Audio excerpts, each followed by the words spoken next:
पाचन, क्या आप जानते हैं ये पाचन शब्द क्या है, इसका क्या मतलब होता है? जनरली हम जिंदा रहने के लिए, जीवित रहने के लिए, कार्य करने के लिए हमें भोजन की ज़रूरत होती है और हम अपने कार्यों के लिए, हमें एनर्जी मिलने के लिए खाना खाते हैं, सब जानते हैं। लेकिन क्या आप जानते हैं कि ये जो खाना हम खाते हैं वो कैसे पचता है हमारे शरीर के अंदर? कौन कौन सी प्रक्रियाओं से इसे गुजरना पड़ता है? तो प्यारे दोस्तों, मैं छोटेलाल कुमार महतो आप सभी का हार्दिक स्वागत करता हूं आपके अपने YouTube channel RKD science classes में। तो प्यारे दोस्तों, जैसा कि मैं बात कर रहा हूं पाचन की, है ना, हम तरह तरह की चीज़ें प्रतिदिन खाते रहते हैं और फिर उससे हमारे शरीर को एनर्जी मिलता है, ताकत मिलता है और फिर हम अपने कार्यों को करते हैं। तो प्यारे दोस्तों, क्या आपको पता है कि ये किस तरह से काम करता है? कैसे पाचन की प्रक्रिया जो है हमारे शरीर में होती है, कौन कौन अंगों से इसको गुजरना पड़ता है? तो प्यारे दोस्तों, अगर आपको नहीं पता तो चलिए शुरू करते हैं आज जो है एक नए चैप्टर के साथ, नए टॉपिक के साथ जो हमारा बायोलॉजी में होने वाला है, जिसका नाम क्या है? डाइजेस्टिव सिस्टम, है ना, पाचन तंत्र। आखिरकार हम खाना खाते हैं तो ये कैसे पचता है, किन प्रक्रियाओं से गुजरता है? तो पहले बात करेंगे प्यारे दोस्तों कि डाइजेशन, पाचन। पाचन आखिरकार बोलते किसको है, इसकी परिभाषा क्या है? तो अगर परिभाषा के तौर पर देखें प्यारे दोस्तों डाइजेशन की, पाचन की, तो digestion is a process in which complex structure food and water insoluble food converted into simple structure and water soluble food which provide energy to our body। तो कहने का मतलब है प्यारे दोस्तों कि पाचन एक ऐसी प्रक्रिया है जिसमें जटिल संरचना वाले फूड और पानी में अघुलनशील भोजन क्या किया जाता है? सिंपल मतलब कि सामान्य संरचना वाले भोजन और पानी में घुलनशील वाले भोजन के रूप में बदल दिया जाता है और फिर इससे हमें क्या मिलती है? हमारे शरीर को एनर्जी मिलती है। इसी प्रोसेस को क्या बोला जाता है? पाचन कहा जाता है ना। तो डाइजेशन इज अ प्रोसेस, पाचन एक प्रक्रिया है, इन विच कॉम्प्लेक्स स्ट्रक्चर, जिसमें जटिल संरचना वाले भोजन एंड वाटर इंसोल्यूबल अघुलनशील भोजन कन्वर्टेड इनटू सिंपल स्ट्रक्चर, है ना, सामान्य संरचना और पानी में घुलनशील भोजन के रूप में बदल दिए जाते हैं,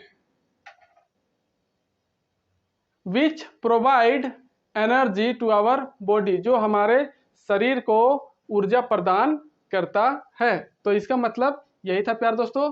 और नेक्स्ट लाइन में देखते हैं कि the organs participated in this process called digestive organs, all these organs formed a system which is called digestive system. Okay, तो इस प्रक्रिया में जो भी ऑर्गन, जो भी हमारे शरीर का अंग भाग लेता है, उन सभी अंगों को जो है पाचन अंग के नाम से जाना जाता है, डाइजेस्टिव ऑर्गन के नाम से जाना जाता है। और वे सारे ऑर्गन्स जो मिल करके एक तंत्र का निर्माण करते हैं, एक सिस्टम का निर्माण करते हैं। उसी तंत्र को डाइजेस्टिव सिस्टम यानी कि पाचन तंत्र के नाम से हम जानते हैं। तो प्यारे दोस्तों, ये था डाइजेशन, पाचन से रिलेटेड, और डाइजेस्टिव सिस्टम क्या होता है उससे रिलेटेड उसकी परिभाषा कह ले, डिफिनेशन कह ले, ये चीज। तो प्यारे दोस्तों, जब हमारा जो बॉडी है इसको किसकी ज़्यादा ज़रूरत होती है? एनर्जी की। और एनर्जी हमें किससे मिलता है? फूड से मिलता है। तो एनर्जी जो है प्यारे दोस्तों कैसे आखिरकार फूड से हमको मिलता है, क्या आप जानते हैं? हाँ, क्या आप सोच सकते हैं कि किस तरह से जो हम फूड खाते हैं उसको एनर्जी के रूप में हमारा बॉडी जो है कन्वर्ट करता है? तो पहली बात है प्यारे दोस्तों कि जो फूड होता है ना, शुरुआत में वो एक कैसा स्ट्रक्चर का होता है?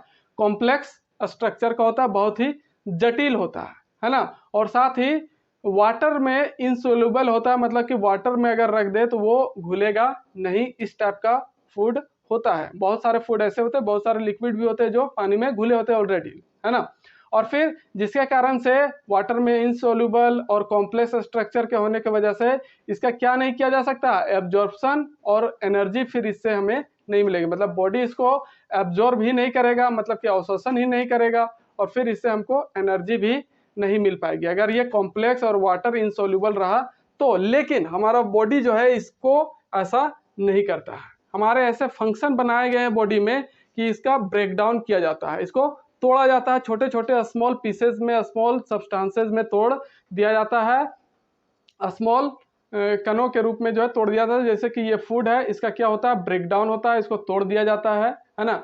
तो कैसे टूटेगा इसके लिए अभी हम पढ़ेंगे कि कौन कौन से अंगों से मिलकर कौन कौन से अंग जो है इसमें भाग लेते हैं। तो ये जो कॉम्प्लेक्स फूड होता है उसको समान संरचना मतलब कि सिंपल स्ट्रक्चर में तोड़ दिया जाता है, छोटे छोटे स्मॉल पीसेस में छोड़ दिया जाता है, जिससे वो क्या हो जाता है, वाटर में सोल्यूबल हो जाता है, मतलब कि वाटर में घुलने लायक हो जाता है। और वाटर में घुलने लायक हो जाएगा तो उसको आसानी से अवशोषण किया जा सकता है और फिर उससे हमें ऊर्जा भी मिलती है।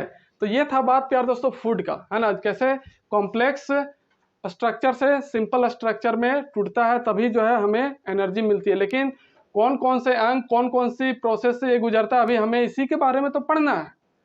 तो इससे पहले बात करेंगे प्यार दोस्तों कि जो भोजन का ब्रेकडाउन होता है वो कैसे होता है, कौन से प्रोसेस से होता है।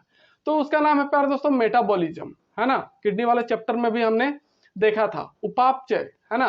तो इट इज अ प्रोसेस या एक क्या है, प्रक्रिया है, ऑल सब्सटेंसेस यूटिलाइज। यहाँ इस मेटाबॉलिज्म में जो है सभी जितने भी सब्सटेंस है, जितने भी भोजन के तत्व होते हैं, पदार्थ होते हैं, सभी का यूटिलाइज किया जाता है, उपभोग किया जाता है और फिर एनर्जी हमें प्रोवाइड की जाती है। तो इसके जो है दो पार्ट्स होते हैं, एक एनाबॉलिज्म और एक कैटाबॉलिज्म, है ना।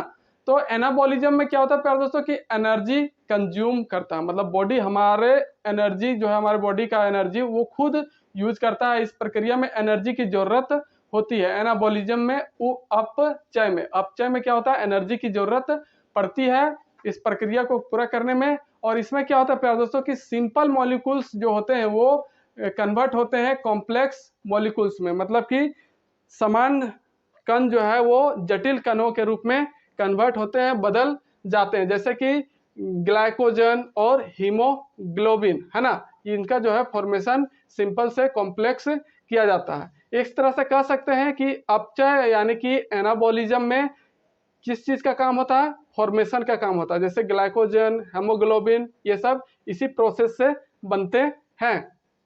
अब बात करेंगे प्यारे दोस्तों कैटाबॉलिज्म, उपचय, है ना। तो इसमें क्या होता है कि जो भी फूड के बॉन्ड होते हैं वो ब्रेक डाउन हो जाते हैं, है ना। ब्रेक डाउन हो करके क्या करते हैं, हमें एनर्जी रिलीज करते हैं हमारे बॉडी के लिए, है ना। जो भी फूड के बॉन्ड होंगे वो क्या होंगे, बंध टूटता है और फिर एनर्जी रिलीज करता है हमारे बॉडी के लिए, ओके। उसके बाद इसमें क्या होता है प्यारे दोस्तों कि जो कॉम्प्लेक्स मॉलिक्यूल्स होते हैं फूड के वो कन्वर्ट हो जाते हैं किसमें, सिंपल मॉलिक्यूल्स में, मतलब कि जटिल संरचना वाले जो तत्व होते हैं फूड के मटेरियल्स के, है ना, वो किसमें कन्वर्ट हो जाते हैं, सिंपल मॉलिक्यूल्स में, सामान्य कणों में जो है कन्वर्ट हो जाते हैं, बदल जाते हैं। जैसे कि एग्जांपल में बात करें प्यारे दोस्तों कि ग्लूकोज कैसा है, कॉम्प्लेक्स मॉलिक्यूल से है और ये इस कैटाबॉलिज्म प्रोसेस के अंडर में कन्वर्ट हो जाता है किसमें, पायरुविक एसिड में, मतलब कि सिंपल मॉलिक्यूल्स में ये कन्वर्ट हो जाता है। और बात करें प्रोटीन की प्यारे दोस्तों, तो प्रोटीन जो है ये क्या करता है, प्रोटीन भी एक कॉम्प्लेक्स मॉलिक्यूल्स होता है जो कन्वर्ट हो जाता है अमीनो एसिड के रूप में, सिंपल मॉलिक्यूल्स के रूप में। तो ये समझे प्यारे दोस्तों मेटाबॉलिज्म और कैटाबॉलिज्म। लेकिन इसका जो संबंध है, रिलेशन है डाइजेशन के साथ कैसा है, क्यों ये हमें पढ़ने की जरूरत है। तो इस तरह से जैसे हमने कहा कि एनाबॉलिज्म से फॉर्मेशन का काम होता है, उसी तरह से हम कह सकते हैं कैटाबॉलिज्म से ब्रेक डाउन करने का काम किया जाता है, तत्वों को तोड़ने का किया जाता है काम, है ना।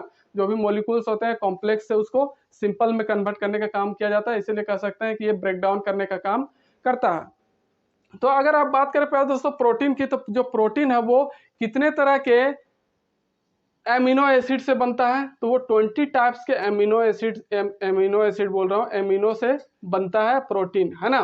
तो इसलिए कहा गया कि प्रोटीन को तोड़ने से क्या मिलता है हमें, एमिनो एसिड मिलता है। तो 20 टाइप के अमीनो से मिलकर क्या बना है, प्रोटीन या फिर प्रोटीन का फॉर्मेशन होता है।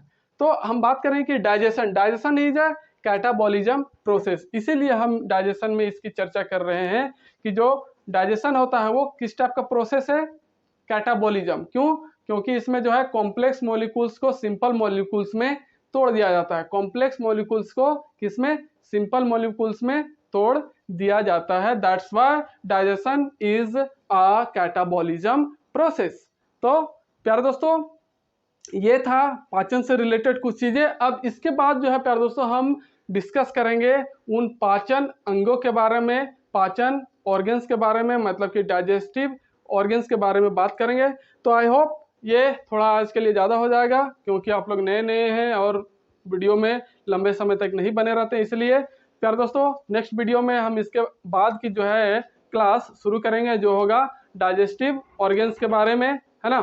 तो प्यारे दोस्तों, चैनल में नए ही होंगे तो चैनल को लाइक, शेयर और सब्सक्राइब जरूर कीजिए, और जितना हो सके उतना शेयर भी कीजिए। तो प्यारे दोस्तों, मिलते हैं नेक्स्ट वीडियो के साथ। तब तक के लिए नमस्कार, जय हिंद, जय भारत, जय झारखंड।